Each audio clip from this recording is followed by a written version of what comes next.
ఆ అమ్మాయిని ఈ విధంగా అన్నారు కదా! అంటే కారణం ఏంటి అనేది నా సందేహం గురించి అది క్లియర్ చేశారు. ఆ! సందేహం ఏంటి? ఏంటి అమ్మాయి అహో! నువ్వు ఒక ఆడపిల్లవే గదా! బాధ కలిగుంటుంది పాపం. యాహ్! ఆ ధైర్యం అమ్మాయిని అనడానికి కారణం ఏంటంటే, డ్రగ్స్ తీసుకున్న వాళ్ళు నిమిషానికి ఒక రకంగా మాట్లాడతారు. ఈ నిమిషంలో మాట్లాడినటువంటి మాట నెక్స్ట్ మినిట్‌లో ఉండదు. అవును. అలాగే ఆవిడ ప్రవర్తించింది. ముందుగా ప్రేమగా తల్లిదండ్రుల్ని హగ్గు చేసుకుంది. హ్మ్. అబ్బో! మా అమ్మాయి మారిపోయింది. మా అమ్మాయికి తిరుగులేదు అని అనుకునేంత విధంగా 48 అవర్స్‌లో చంపయింది. హ్మ్. ఏమనుకోవాలి? డబ్బు కోసం వెళ్ళిందనుకోవాలా? ఈ అలవాట్లు ఎవరు తీరుస్తారు? దానికి బోలెడు డబ్బు కావాలి గదా! వాడి దగ్గరుంటే ఏదో విధంగా గడుస్తుంది అనే ఉద్దేశ్యంతో ఎళ్ళావా? ఒక ఆడపిల్ల ఈ విధంగా చెయ్యొచ్చా అసలు? తల్లిదండ్రుల క్షోభ ఎలా ఉంటుంది? ఎంత బాధపడతారు? నిన్న గూడా ఒక ఛానెల్‌లో చెప్పాను. చట్టాలు అనేటువంటివి మనం ఏర్పరచుకున్నవే. చట్టాల్లో ఇప్పటికైనా మార్పులు తీసుకురండి. తల్లిదండ్రుల అనుమతి లేకుండా పిల్లలు ప్రేమించుకున్నా సరే, వాళ్ళ అనుమతితో, వాళ్ళ సమక్షంలోనే కళ్యాణం చేసుకోవాలి అని ఒక చట్టం తీసుకురండి. హ్మ్. ఏ? ఎందుకు తేరు? చట్టాలు బోల్డు చేశారు కదా! ఫస్ట్‌లో వేశ్య వృత్తి ఉండేది. అవును. కాలక్రమేణా చట్ట మార్పుల వల్ల అది ఒప్పుకుంటే పర్వాలేదు అన్న స్థితికెళ్ళింది. ఇంకా కొంతకాలం గడిచిన తర్వాత ఎవరు ఎవరితో అయినా పడుకోవచ్చు అనొచ్చింది చట్టం. ఇంకా కొంచెం కొంత దూరం వెళ్ళిన తర్వాత కో లివింగ్. ఇప్పుడు ఈడి భార్య వాడితో, వాడి భార్య వీడితో. అంటే మనం చట్టాల్ని ఏ విధంగా తయారు చేసుకుంటున్నాం? 80% భారతదేశం మొత్తం వ్యభిచార గృహంగా తయారు చేస్తున్నామా? చెప్పండి. ఎంతమంది పిల్లలు బాధపడుతున్నారు?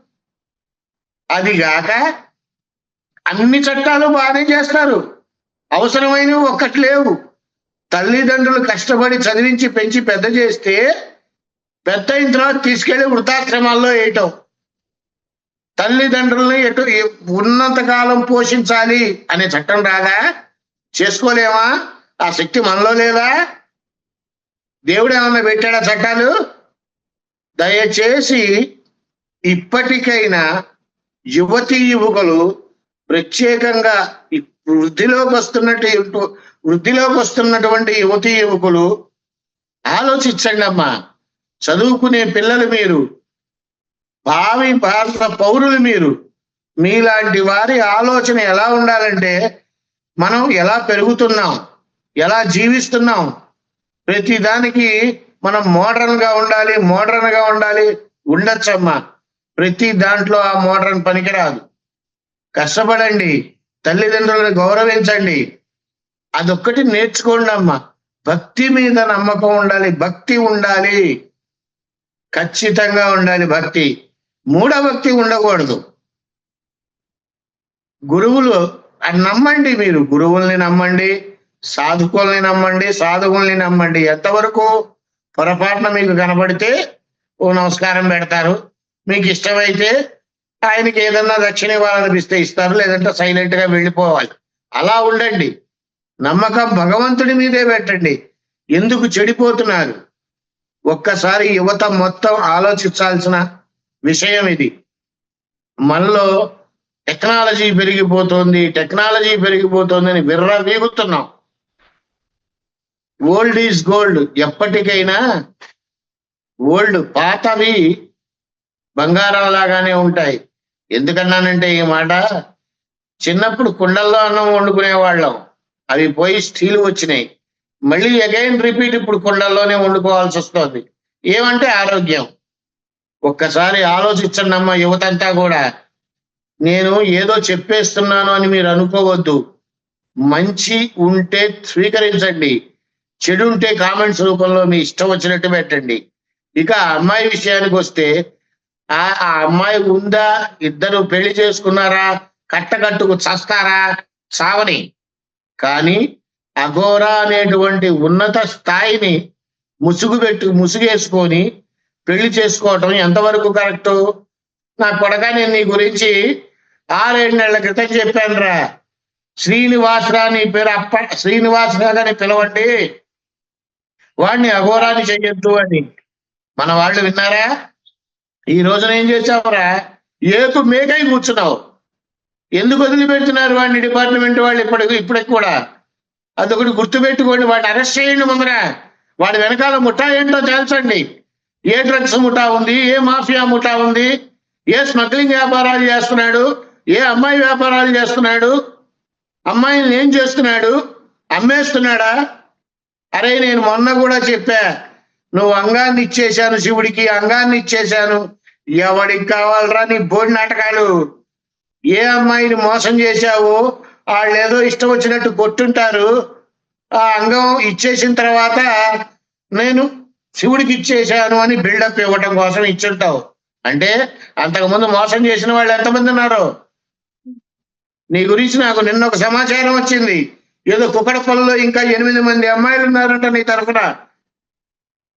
వాళ్ళందరూ ఎక్కడున్నారు?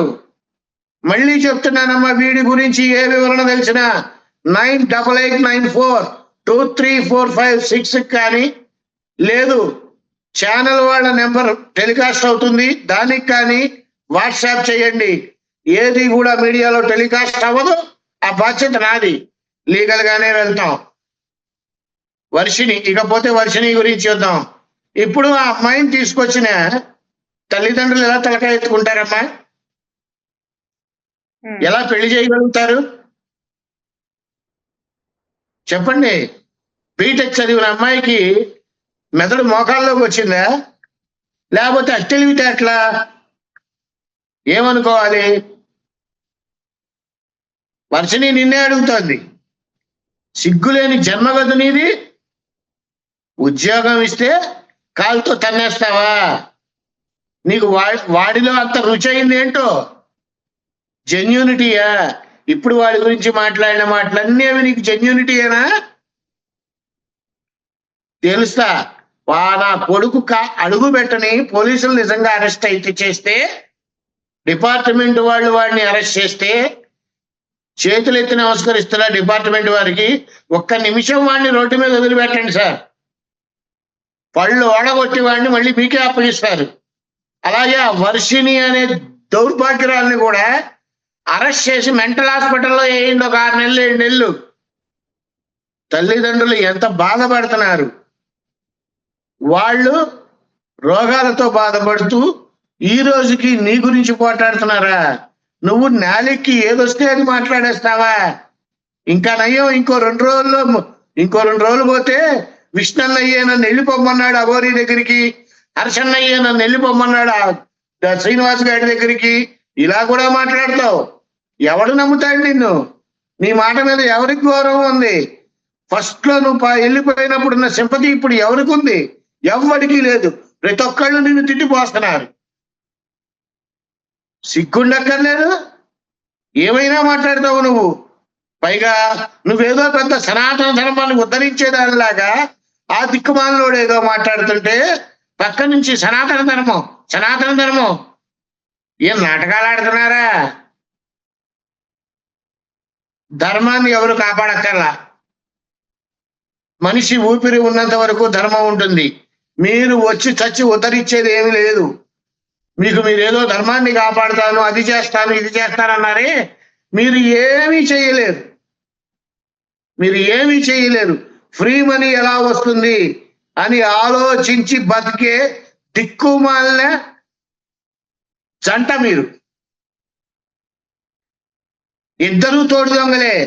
వర్షిణి కూడా దొంగే, శ్రీనివాస్ గారు దొంగే.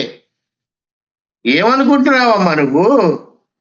నీ ఇష్టం వచ్చినట్టు మాట్లాడేస్తే చెల్లుతా? ఏమో రేపు పొద్దున ఇంకా ఎన్ని మాట్లాడతావో నువ్వు. అసలు నీ నోటికి అడ్డు ఉండదు కదా. నీకేదో తెలివి లేదు అని జనాలు అనుకుంటున్నారు.